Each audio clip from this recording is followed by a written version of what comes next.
We'll now move on to our next talk, which is by Acharya Jaishankar Narayanan ji.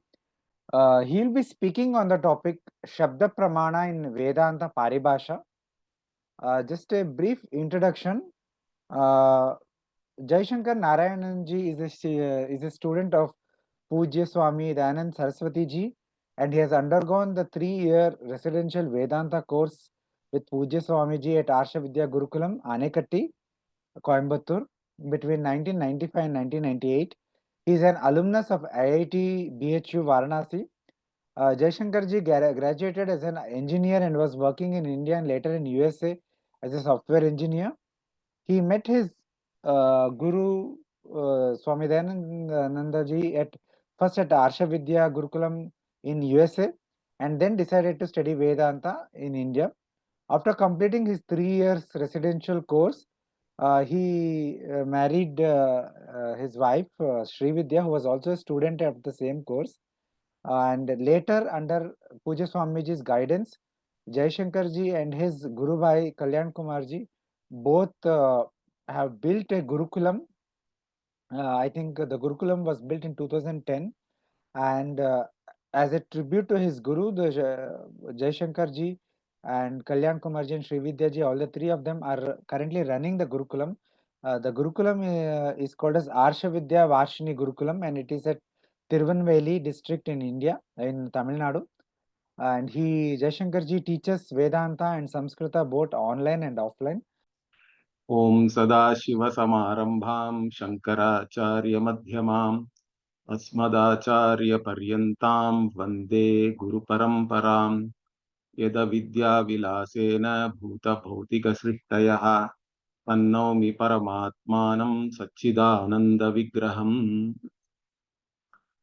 So I'll be briefly talking about the Shabda Pramana or Agama Pramana as described in Vedanta Paribhasha, which is a Prakarana Grantha, which is widely studied by different Vedantins, we can say. Now here, before we go into Shabda Pramana, briefly I would also tell you about Pramana itself. What is Prama or Pramana? Prama means valid knowledge. Pramana means the instrument which gives us the valid knowledge. Now, valid knowledge itself, how we define in our tradition, is very, very important, because many people think that knowledge means it should have proof. Now, that itself is a defective understanding. Actually, knowledge is described as in 2 words in our tradition: anadhigatam, abadhitam. Means every cognition or knowledge should reveal to us something which is not already known to us. Or you can say it should be a unique field of revelation, and it should not be negated by anything else. So the definition is in terms of not being negated, not in terms of it being proved by another thing. Because if you say that one cognition or knowledge should be proved by another, then how do you know the other proving cognition is correct? So it will go into an infinite regress. That is why in our tradition, all knowledge is Prataf Pramanyam, we call it. Actually, all knowledge is self-valid, we say. Only erroneous cognition requires another cognition or more powerful cognition to negate it. So this is something in the beginning we have to understand. And a means of knowledge also is something which reveals to you a valid knowledge. That means every means of knowledge should be able to reveal to you something unique. It should be a unique field of revelation. Like eyes reveal to you color, ears reveal to you sound, etc., which no other means of knowledge has access to it. Now, this is a very important point, because what is revealed by eyes cannot be proved by the ears or any other sense organ, nor by any inference or anything. Similarly, what is revealed by the ears cannot be proved by the eyes and other sense organs, etc. So, at a fundamental level, we have to understand that each sense organ is revealing to us some field of knowledge which is unique, which can neither be proved nor be negated by any other means of knowledge. So this definition is very important for us to understand. Later on, how it applies to Veda, we have to see. Now, having defined Prama and Pramana, let us also see how Vedanta Paribhasha Karaha, he talks about the Shabda Pramana. Now, Shabda means words. Of course, a single word need not be a Pramana, or mostly it cannot be a Pramana. Mostly words come together in a sentence, and then that gives us some knowledge. So he says, Yasya Vakyasya Tatparya Vishayi Bhuta Samsargaha Manantarena na badhyate tad vakyam pramanam. So to start with, he defines the Shabda Pramana like this. That sentence in which whatever is to be conveyed, correct? The intention is there, whether it is some speaker or some textbook or something else, there is always something to be conveyed.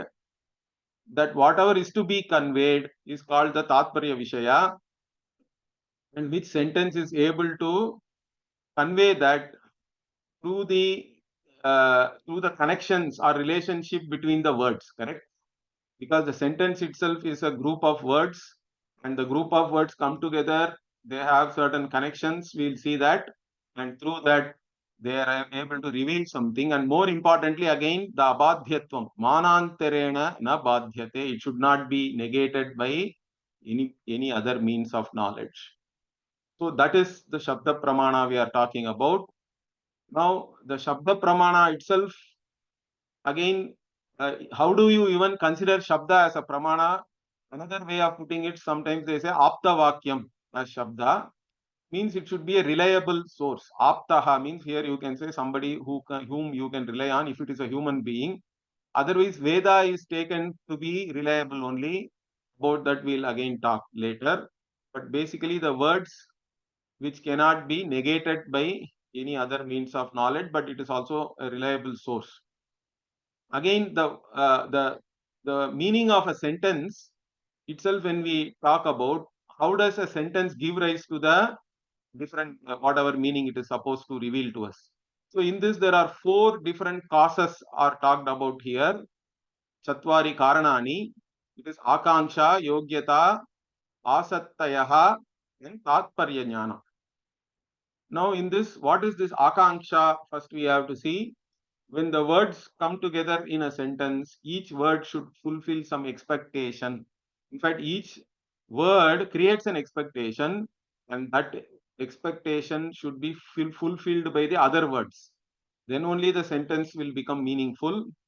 For example, if I say Rama, well, just I give the noun or a name Rama, then you have there is an expectation, correct? What did Rama do? Or in something else, or to what is the object, etc. Because Rama, when I say Ramaha or Rama is only a correct. So immediately we have to say Ramaha Gachati, let us say, if I say. Then the Gachati is a verb. Now it is fulfilling some expectation with reference to the Karta, but again more expectation is created by that, like how did he go, where did he go, etc. Correct? Then the other factors of action are Karakas, as we call in Samskrita. So they have to come in and fulfill all those expectations. Then that sentence gives us a certain knowledge. So the Akanksha is the one, we call it as expectation, you can call it. Then Yogyata means again the word which comes and fulfills that expectation should have a certain, we can say, it should not be something which is untenable or illogical or be negated by some other pramana. Correct? It should be something which is fit. It should fit in there properly. So the fitness can be called as yogyata here. For example, I give a word sinchati. Sinchati means you can say irrigate or wet some surface or wet the ground, etc. Now you cannot say agnina sinchati. Sinchati is the verb. It gives rise to a expectation that by what did I irrigate? You cannot say fire. Right? Fire does not fit in there. So you can say jalena sinchati, but not agnina, not using fire. You can use water for irrigating something. So like this, the yogyata also is very important. Then the asattayaha, it is talked about. So whatever the words are coming together, they have to be continuously there, okay, or they have to be in a certain order and series, and they should not be separated. Both, particularly when I am talking, temporally also it cannot be separated, and even in a written form also it cannot, one word cannot be in one sentence, another word cannot be somewhere else completely. Like they all have to come together, and then only we can get the connection between them, correct? That avyavadhana, it is said in Sanskritam. So it has to come in a certain order, and also they have to come together. They cannot be separated completely from each other. Also, see, generally in Sanskritam, the order does not matter. Like even in Tamil also, order doesn't matter. But in some languages, the order of the words are very important. For example, in English, if I say Rama sees Lakshmana, there is one meaning. Lakshmana sees Rama means it is a totally different meaning, correct? Although the words are the same in the sentence.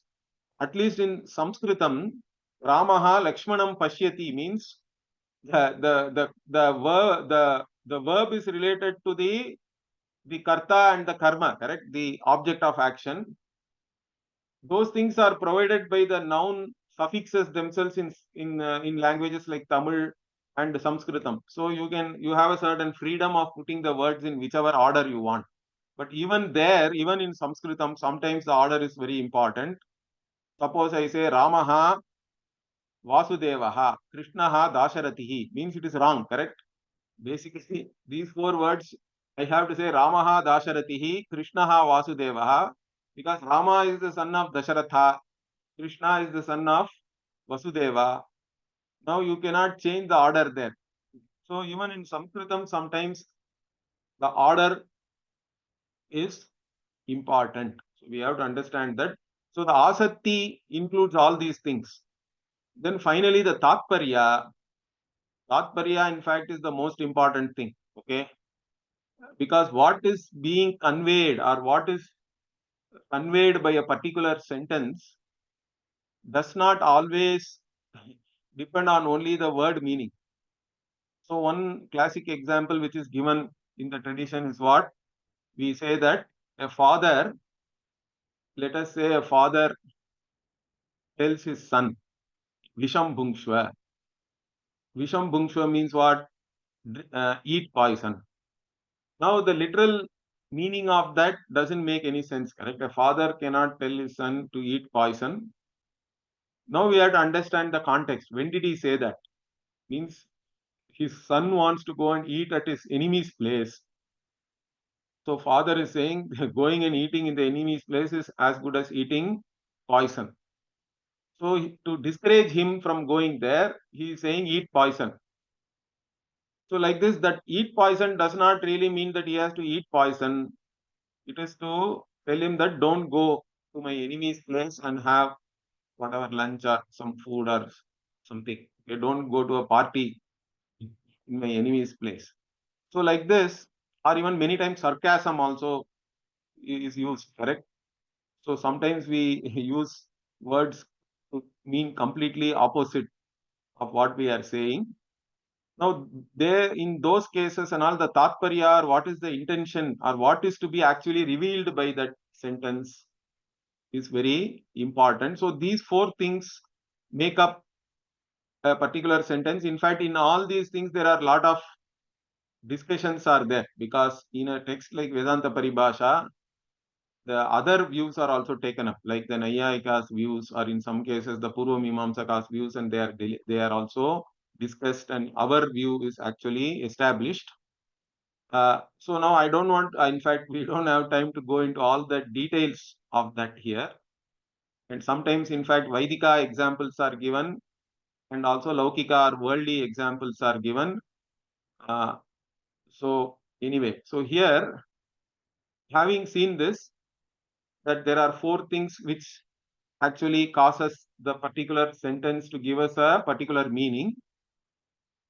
Now we will go into actually another important thing is that the meaning of the words themselves, because unless we know the meaning of the word, we cannot really we cannot come to the meaning of the sentence, correct? First, we have to know the meaning of the words themselves. When we talk about the meaning of the words, there are two types, it is said in Vedanta Paribhasha. shakyArtha, lakshyArtha, like that. There is a shakyArtha and a lakshyArtha. shakyArtha can be taken as the direct meaning, because every word has a certain power or a shakti to give or to point out or indicate the meaning, correct? An object, which is the meaning. So that shakti is inherent in the word itself. In fact, that shakti is not separate from the word. That's why even Kalidasa says, Vagartha viva sampriktav. The Vag and Artha are together always. If it is a word and not a meaningless sound, always when a word is uttered, the meaning also is cognized along with that, correct? When we hear the word, they are together. So every word has a shakti or a shakyArtha. Okay, through that it reveals. But then always the direct meaning of a word may not fit into a sentence. There can be problem with yogyata. So whenever there is a yogyata problem, we have to take meaning by what we call as lakshana. Okay, lakshana vritti and all we say, that is called lakshyArtha. So the words do not directly reveal, but they are indirectly revealing something, or they are intimating, or by indication, you can say. In English, you can use different words for this. So in Sanskritam, we call it Lakshana Vritti. Now, these two types of meanings are there. In this, again, Lakshana is very important for us. The Lakshana itself is talked about as either it is classified as 2 or 3 also. Okay. So this author is classifying the Lakshana first as two types of lakshanas are there. Okay. So in this, if you see, what are the two lakshanas? He says Kevala Lakshana and Lakshita Lakshana. Like this, there are two types of lakshana he is talking about. Okay. So the Kevala Lakshana means, see, normally, how do we say that the word indicates some meaning? Means that indicatory meaning should be connected, directly connected to the meaning, the direct meaning, basically. So one example for Kevala Lakshana which is given is Gangayam Ghoshaha. So this Gangayam Ghoshaha will also be given as an example in another case also, in a different classification. But here also for Kevala Lakshana, Gangayam Ghoshaha is given as an example to say that, so if you say the settlement is on Ganga, now this does not fit because Ganga is the river, correct? On the river, you cannot have any human settlement. Therefore, we say that Gangayam Tire. On the banks of the Ganga, the settlement is there, and the Tira is directly connected to the Ganga Nadi, correct? So there is a direct connection between the Ganga and Ganga Tira. So such Lakshana is called Kevala Lakshana. Okay. Now, the other one is what? The Lakshita Lakshana means the Sambandha is not, the Sambandha also is not direct in this case. Okay, the Sambandha itself is indirect. Okay, there is a Parampara. The Sambandha itself is Paramparaya. In that case, it is called Lakshita Lakshana. One example which the author is giving here is Dvirepha. So the word Dvirepha literally means 2 R's, correct? 2 Repha. And actually, the 2 R is the direct meaning. But it actually indicates a word which has 2 R's, which is Brahmara. And then we get the meaning of the word Brahmara as the whatever, an insect, correct? Like a Madhukari, correct? Is a Brahmara. So we can take it as a bee, honey bee. So Dvirepha is an example of lakshita lakshana, where even the connection between the direct meaning of the word and the actual meaning we derive out of it, the derived meaning, the connection itself is not direct, it is indirect. There may be more than one step in that connection. So this is one type of classification, but the more popular classification, at least for Vedantins, is that we actually look at lakshana in three ways. We say one is the what we call as uh, the jahad-lakshana or jahal-lakshana, when you add the sandhi. So jahad or jahal means what? Jahal-lakshana means you give up the direct meaning, then you take up another meaning which is connected. So even here again for jahal-lakshana also we give Gangayam Ghoshaha as the example, where the Ganga Nadi meaning is completely given up, and something which is connected to the Nadi, which is the banks, that meaning is taken. That is called Jahad Lakshana. Then there is an Ajahal Lakshana. So the typical Ajahal means you don't give up the meaning, but you add something more. Okay. So what is the Ajahal Lakshana? Or even the Visham Bhungshva I told you before, correct? Also can be taken as Ajahal, this Jahad Lakshana, because you completely give up the meaning and then take up something. Okay. For Ajahal Lakshana, we can take it as Shuklo Dhavati, let us say, the white runs. Means here it can mean a white horse or a white cow, depending on what you are pointing out. Now that white also is retained because white is still there, correct? That horse is still having whiteness, but basically we are pointing to a horse, let us say. So the horse is also added there. Or in fact, the author gives a very interesting example. He says that even Shuklaha Ghataha is actually Ajahal Lakshana, because the Ghata is actually pointing to the Ghatatva Vishishta, some object, correct, entity. Shuklaha also points to the Shuklatva Vishishta entity. So both of them are still there, but they are pointing to the Vishishta or the qualified uh, objects. So that way they are actually pointing to something else.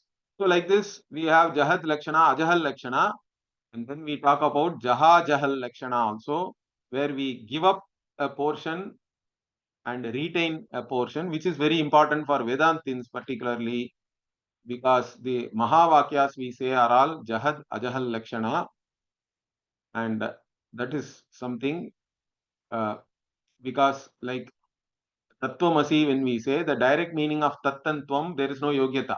Because Tat is Jagat Karanam Brahma, Tvam is Jiva who is Antagnaha, Alpashaktiman and all that, correct? One who is very limited in whichever way you look at it. The Tat, which is the cause of the entire universe, is all knowing, all powerful, etc. How can these two things be identical? Means we have to give up all the dharmas. The identity is there only in the dharmi. Okay, the dharmi is Chaitanyam in both cases. Chaitanya, when you look at it through one upadhi, the Jiva upadhi is Jiva. Chaitanyam looked at through the Maya upadhi or Ishvara upadhi is Jagat Karanam Brahma. But Chaitanyam is still one and the same. So the dharmi or the Upahita Chaitanyam, the Upahita Chaitanyam is the same in both the cases. That's how we establish the identity by giving up one portion and retaining one portion. Even here, the Vedanta Paribhasha Kara has an interesting view. He says that this Mahavakya and all need not be taken as Lakshana itself. It can be taken directly as shakyArtha itself. Because in regular usage, we all the time use Ekadesha Anuvritti is there, he is saying. Ekadesha Vritti means when we use a word, it is only pointing to the Vishishta. If you are saying like Ghata, even the Ghata word is actually pointing to the Ghatatva Vishishta Vastu, correct? Like that, even in Tattvamasi and all, the Tat can be taken as pointing to the the Tat Vishishta Chaitanyam, and here Tvam Vishishta Chaitanyam. and it can be direct meaning also. Like this, he is giving a certain view. That's very interesting actually in this case. Okay, finally, only one thing I want to say is that the Loukika and Vaidika Pramana, how the Vedanta Paribhashakara talks about that. Okay, so the difference we have to understand the worldly words and the words of the Veda. No, the worldly words are all anuvada, he says. They are all only restatements, because anybody says something, for example, about Himalayas or something which I haven't gone there. Somebody goes there, comes back and gives me a lot of description about that. Of course, whatever he's giving is knowledge, but I can go and actually confirm it myself, correct? Or I can experience it myself. But that's not the case with reference to the Veda, because whatever the Veda reveals is apurva, it is not available otherwise. That is one of the important things. And that's why I say, finally, only one point I want to make. That's why Veda should not be scientific. Okay, Veda cannot be scientific also. This is a very common confusion which is going on nowadays. If Veda is scientific, it is useless really, because I will rather study science then. Because science is only perception and inference, or you can say enhanced perception and sophisticated inference. But how we look upon the Veda, we look upon the Veda for some for it reveals to us something which is beyond perception and inference. In fact, that is said by Acharya also. So pratyakshena anumitya va yastu upayona buddhyate enam vidanti vedena tasmad vedasya vedata. Like this he says. So the Veda itself is a Veda for us, because it is revealing something which is not available to perception and inference. And that's why Veda is an independent means of knowledge for us. And whatever it reveals is self-valid. It cannot be proved nor disproved by anything else. So this is in summary, just I wanted to give you some idea about the Shabda Pramana. Particularly for Vedantins, it is very, very important, because the knowledge which we are seeking, we gain it through the Shabda Pramana or Agama Pramana. Oh, yeah. Thank you very much, Acharya, for a wonderful lecture on a very important topic of Shabda Pramana. As you rightly said towards the end, that there is a lot of confusion, and today the atmosphere is such that the scientific method or scientific uh, beliefs have become the standard for evaluating all knowledge. So this is seriously countered when we come to our Shastra tradition, our Veda tradition, where the Veda itself is an independent pramana, and which reveals something which is not empirical. So thank you for stressing and explaining on all these topics. Thank you very much.